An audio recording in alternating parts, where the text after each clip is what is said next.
Welcome, and hello to Dragon Age 201, your spoilery guide to the world of Dragon Age.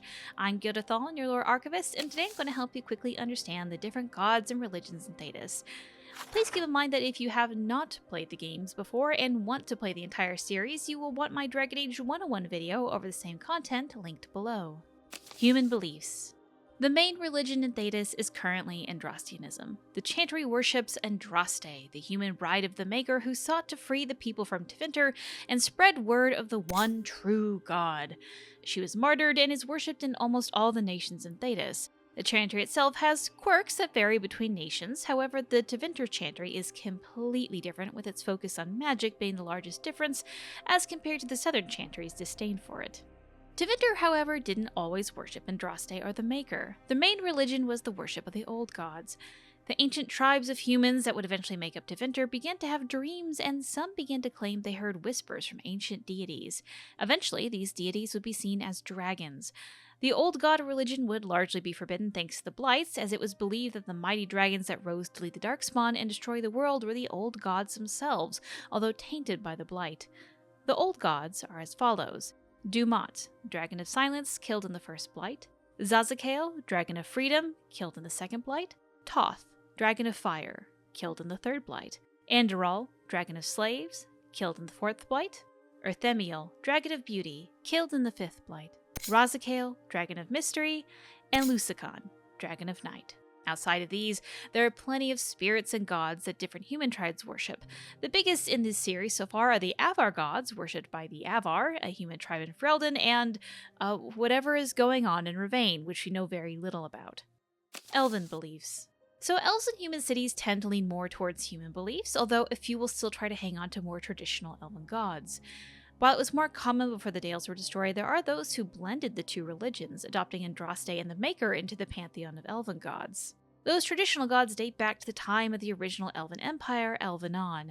We now know that these gods were called Evanuris in their times, and were more akin to great mage lords. However, in their lust for power, they commanded their slaves and followers to worship them, which is how we know them as gods today. There are two sets of gods, which basically boil down to good and evil, and one that kind of floats in between. The main elven gods are as such: Elgrinon, the All-Father, god of vengeance, and the sun.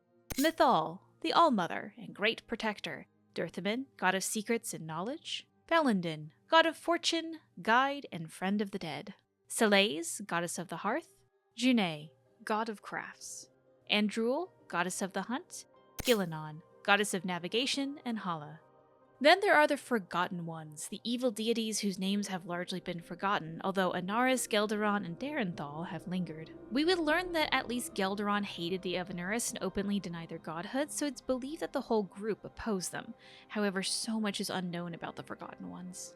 And then there is the one that can walk in both circles of gods, who lock them all away, the Wolven trickster deity Fen'Harel, translated as the Dreadwolf in the common tongue. We learn in Dragon Age Inquisition that our companion Solas is actually Fen'Harel, and he locked away the gods because they threatened the world. We also learn that Mythal was one of the best Evanuris, known for her compassion towards her people. However, she was murdered, and a fragment of her soul lingers on in Flemeth. Solas does seem to kill Flemeth at the end of the game, but thanks to data in my notes, we aren't sure if he actually has Mythal's fragment or not. Dwarven beliefs. Similar to the elves, the dwarves who go to live on the surface can adopt more human religions, but to those that still live in traditional dwarven taigs, their belief system is largely the worship of their ancestors and the stone. In dwarven society, they believe that their kind came from the stone. It surrounds them, it protects them, they are her children. When they die, they return to the stone, being buried in the rocks. Individuals who have done something extraordinary are believed to strengthen the stone and are called paragons, and are almost worshipped even when they are still alive. As of Dragon Age Inquisition, we also learned of the existence of titans, who seem to call the dwarves their children. We assume there are multiple, but those that are still alive are laying dormant thanks to the veil. While titans and the stone are not formally connected yet, it's hard not to see the link. Qunari beliefs. The Qun is not technically a religion, but a belief system. In our current understanding, the Qun does not worship any gods and even goes so far as to forbid it. The Qun as a system is a bit complicated, but largely can be summed up like this. The Qun dictates all aspect of Qunari life. Strict adherence to its teachings is put before any concept of individual freedom. Those living under the Qun do not have personal names, but rather refer to themselves as their job titles. However, that is the ideal. We are told that unofficially, nicknames are popular amongst the common folk. Qunari not of the Qun were said to have prayed to animist gods, but we do not know them, and it's unknown if these religions have lasted the test of time. And that, my dear Dolens, are the main religions in Thedas. If you'd like to learn more about certain subjects, I linked a playlist below with more comprehensive videos on a wide variety of the subjects mentioned here.